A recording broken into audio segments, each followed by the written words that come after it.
ट्रिबल of history channel में आपका स्वागत है। और आज हम हिंदी साहित्य के एक खंड काव्य रसमरथी के बारे में चर्चा करेंगे। रसमरथी, जिसका अर्थ है सूर्य किरण रूपी रथ का सवार, हिंदी के महान कवि रामधारी सिंह दिनकर के द्वारा ये लिखा हुआ एक खंड काव्य है जो 1952 में प्रकाशित किया गया था।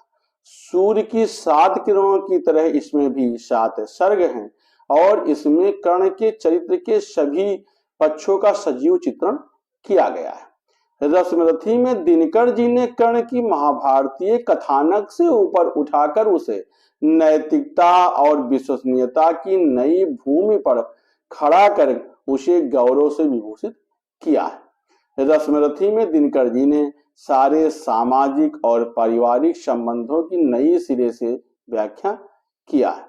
चाहे गुरु शिष्य संबंध के बहाने हो, चाहे अविवाहित मातृत्व और विवाहित मातृत्व के बहाने हो, चाहे धर्म के बहाने हो और चाहे छल प्रपंच के बहाने हो, युद्ध में भी मनुष्य के ऊंचे गुणों की पहचान के प्रति ललक का यह काव्य है रसमरथी खंड काव्य। रसमरथी ये भी संदेशा देती है कि जन्म अवैधता से कर्म की वैधता नष्ट नहीं होती है। अपने कर्मों से मनुष्य मृत्यु पूर्व जन्म में भी एक जन्म लेता है। अंततः मनुष्य का मूल्यांकन उसके वंश से नहीं, उसके आचरण और कर्म से ही किया जाना न्याय संगत होता है। दिनकर जी ने राष्ट्रवाद के साथ दलित मुक्त चेतना का भी स्वर अपने काव्यों में दिया है और रसमरथी इसका एक प्रमाण है, जिसमें दिनकर जी ने अपने शब्दों में कर्ण के चरित्र का उदार चित्रण और उसे मानवता के प्रति जो है एक समर्पित व्यक्ति बताया है। इसमें महाभारत के युद्ध का वर्णन करते समय कवि के द्वारा बताया गया है कि जब अर्जुन और कर्ण का युद्ध हो रहा था तो कर्ण के तरकस से एक सर्प निकल आता है और वो जब अर्जुन के ऊपर बाण छोड़ता है तो वो सर्प उस बाण पर लिपट करके अर्जुन तक जाता है, लेकिन भगवान श्री कृष्ण दूरदर्शी होते हैं और वो रथ को दबा देते हैं। चूंकि ये घटना कर्ण के जानकारी में नहीं रहती है, वो कर्ण के तरकस उस बाण पर लिपटा रहता है और भगवान श्री कृष्ण जी के द्वारा रथ को दबा देने पर या अर्जुन को झुका देने पर वो सर्प का जो तीर है वो निकल जाता है और इस प्रकार से अश्वसेन असफल हो जाता है। दोबारा वही सर्प कर्ण के पास अब आता है और कहता है कि मैं जो है अर्जुन से बदला लेना चाहता हूं और मुझे इस तीर पर बैठाकर छोड़ दो और मैं अर्जुन को डस लूंगा, जिससे अर्जुन की मृत्यु हो जाएगी और वो मेरा भी शत्रु है।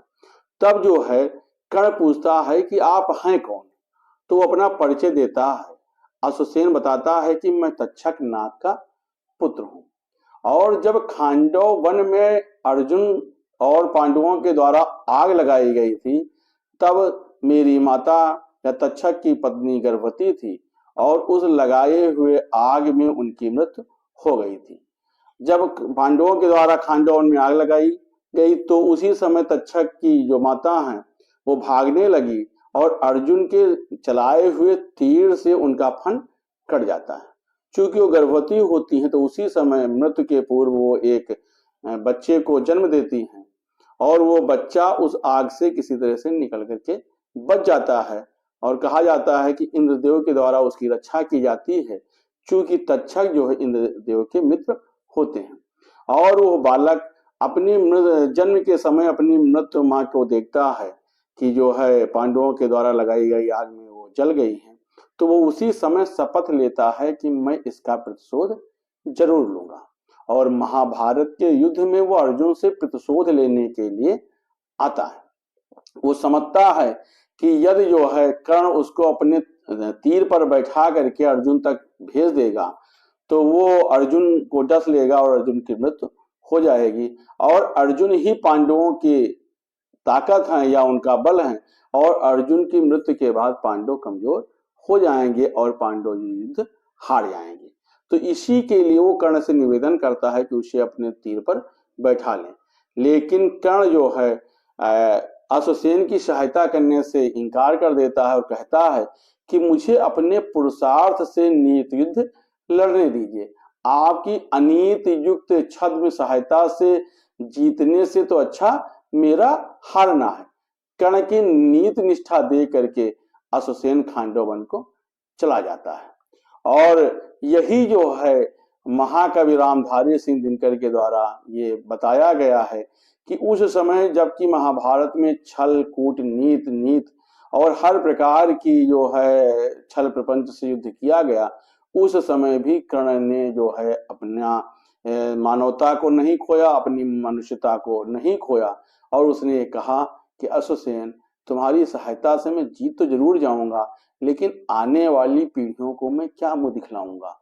अर्थात वो ये कहेंगे कि इस मनुष्य ने मनुष्य से युद्ध करने में एक सर्प की सहायता लिया था, और सर्प की सहायता लेकर के मनुष्य से लड़ना मानवता को नष्ट करने के समान है, और मैं इस कुकृत्य से अपने को दूर रखूंगा। तो यही जो है खांडव वन के जो बदला है, उसको कर्ण ने अश्वसेन की सहायता लेकर के अश्वसेन के संकल्प को पूरा नहीं किया, और उसी को जो है कवि ने अपनी भाषा में लिखा है। कवि ने लिखा है कि चल रहा महाभारत का रण, जल रहा धरित्री का सुहाग, फट कुरुक्षेत्र में खेल रही नर के भीतर की कुटिल आग। बाजियों गजों की लोथों में गिर रहे मनुज के छिन्न अंग, बह रहा चतुष्पद और द्विपद का रुधिर मिश्र हो एक संग। गतवर गैरो सुघर भूधर से लिए रक्त रंजित शरीर, थे जूझ रहे कौनते कर्ण क्षण क्षण करते गर्जन गंभीर। दोनों रण कुशल धनुर्धर नर, दोनों समबल दोनों समर्थ, दोनों पर दोनों की अमोघती, विसिक भ्रष्ट हो रही व्यर्थ। इतने में शर के लिए कर्ण ने देखा ज्यों अपना निशंग, तरकस में से फुंकार उठा कोई प्रचंड विषधर भुजंग। कहता कि कर्ण मैं अश्वसेन विस्तृत भुजंगों का स्वामी हूँ, जन्म से पार्थ का शत्रु परम तेरा बहुविध हित कामी हूँ। बस एक बार कर कृपा धनुष पर चढ़ उस तक मुझको जाने दे, इस महाशत्रु को अभी तुरंत स्पंदन मुझे सुलाने दे। कर वमन गरल जीवन भर का संचित प्रतिशोध उतारूंगा, तू मुझे सहारा दे बढ़कर मैं अभी पार्थ को मारूंगा। राधे जरा हंसकर बोला, ये कुटिल बात क्या कहता है, जय का समस्त साधन नर का अपनी बाहों में रहता है। उस पर भी शापों से मिलकर मैं मनुज मनुज से युद्ध करूं, जीवन भर जो निष्ठा पाली उससे आचरण विरुद्ध करूं। तेरी सहायता से जय तो मैं अनायास पा जाऊंगा, आने वाली मानवता को लेकिन क्या मुंह दिखलाऊंगा। संसार कहेगा जीवन का सब सुकृत कर्ण ने छार किया, प्रतिभट के वध के लिए सर्व का पापी ने सहाय लिया। रे अश्वसेन तेरे अनेक वंशज छिपे नरों में भी, सीमित वन में नहीं वसते पुरग्राम घरों में भी, ये नर भुजंग मानवता का पद कठिन बहुत कर देते हैं, प्रतिबल के वध के लिए नीच सहाय सर्व का लेते हैं। ऐसा ना हो कि इन सांपों में मेरा भी उज्जवल नाम बढ़े, पाकर मेरा आदर्श और कुछ नरता का यह पाप बढ़े। अर्जुन है मेरा शत्रु किंतु वह सर्प नहीं नर ही तो है, संघर्ष सनातन नहीं शत्रुता इस जीवन भर का ही तो है। अगला जीवन किस लिए भला तब हो द्वेषांत बिगाड़ू मैं, सांपों की जाकर शरण सर्प बन क्यों मनुष्य को मारूं मैं। जा भाग मनुज का सहज सत्व मित्रता ना मेरी पा सकता, मैं किसी हेतु यह भी कलंक अपने पर नहीं लगा सकता। तो ये जो है महाकवि दिनकर जी के द्वारा महाभारत के उस युद्ध का वर्णन करते हुए लिखा गया है कि हमारा युद्ध जरूर है, हमारी लड़ाई जरूर है, लेकिन हम इस लड़ाई में भी एक नियम एक मानवता का आचरण करके इस युद्ध को लड़ेंगे। भले ही हम हार जाएं, लेकिन हम किसी भी प्रकार से किसी कुटिल नीति के द्वारा, किसी छल प्रपंच के द्वारा, किसी अन्य की सहायता के द्वारा अपने शत्रु से नहीं लड़ेंगे। तो ये उस कर्ण के जो है चरित्र को बताने के साथ आने वाली संततियों को इस बात के लिए प्रेरित करता है कि किसी से भी अगर हमारा कोई संघर्ष है, किसी से हमारा कोई अगर विवाद है, तो वो केवल इस जीवन भर का है, और इस जीवन में हमें उसको गिराने के लिए अपनी मनुष्यता और अपनी मानवता के साथ कोई समझौता नहीं करना चाहिए। धन्यवाद।